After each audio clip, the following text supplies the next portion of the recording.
আসসালামু আলাইকুম, সবাই কেমন আছেন? আমি আলহামদুলিল্লাহ ভালো আছি। আজকে আমি আপনাদের সাথে শেয়ার করব যে আমি চিংড়ি মাছ দিয়ে বরবটি দিয়ে ভর্তা করছি। ওই ভর্তাটা আজকে আর কি শেয়ার করব। তো প্রথমে আমি রসুন আর কাঁচামরিচ এটাকে আমি ভেজে নিব।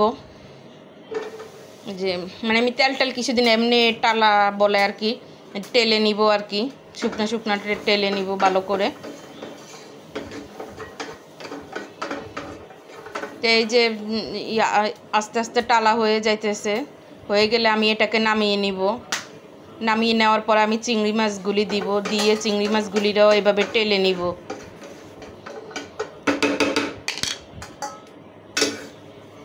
এই যে এখন আমি এগুলিরে নামিয়ে নিচ্ছি। আমার ভর্তাটা কেমন হলো আপনারা জানাবেন কিন্তু কমেন্টের মাধ্যমে।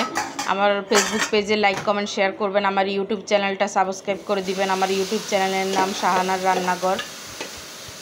তো এই যে এবার আমি চিংড়ি মাছগুলি দিয়ে চিংড়ি মাছগুলিরও টেলে নিব ভালোভাবে। চিংড়ি মাছ আবার বেশি টালা লাগে না, আবার বেশি ভাজাও লাগে না, তাহলে চিংড়ি মাছ শক্ত হয়ে যায়। এই যে কিছুক্ষণ আর কি টেলে নিব, টেলে নিয়ে এখন এই চিংড়ি মাছগুলিও আমি উঠিয়ে নিব।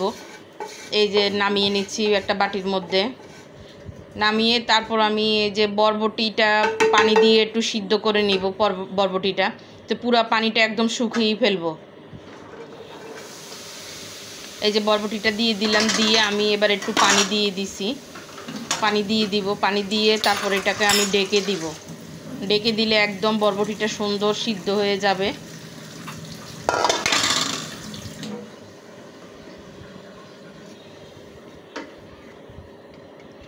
একটু নেড়ে চেড়ে দিয়ে আমি এটাকে ঢাকনা দিয়ে ডেকে দিব।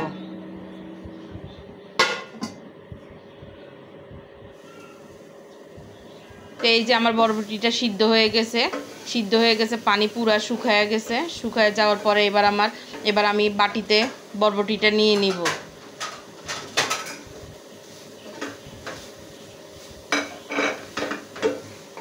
আমি এটাকে কাঁচা পেঁয়াজ দিয়ে কিন্তু ভর্তা করব। ভর্তার মধ্যে কাঁচা পেঁয়াজ না দিলে কিন্তু ভালো লাগে না। ওই রসুনটা আর কি একটু টেলে নিয়েছি। কাঁচা পেঁয়াজ না দিলে ভর্তা ভালো লাগে না, এই জন্য আমি পেঁয়াজ ভাজি নেই, পেঁয়াজটা আমি কেটে নিছি।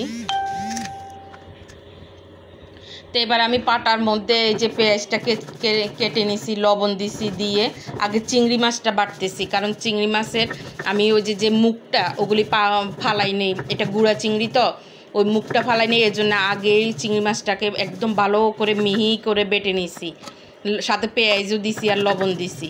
এবার আমি মরিচ আর রসুন দিয়ে এটাকে বেটে নিচ্ছি।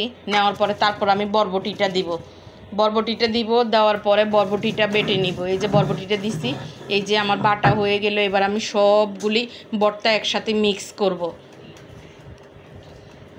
এই যে বাটা হয়ে গেছে ভর্তাটা। বাটা ভর্তায় সবচেয়ে বেশি মজা।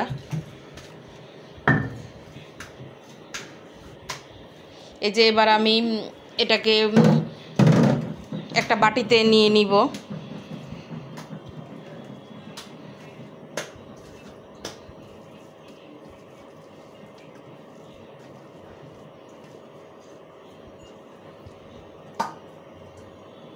এই যে একটা বাটিতে আমি নিয়ে নিছি। এই যে কেমন হলো জানাবেন কিন্তু আপনারা কমেন্টের মাধ্যমে। সবাই ভালো থাকবেন, সুস্থ থাকবেন।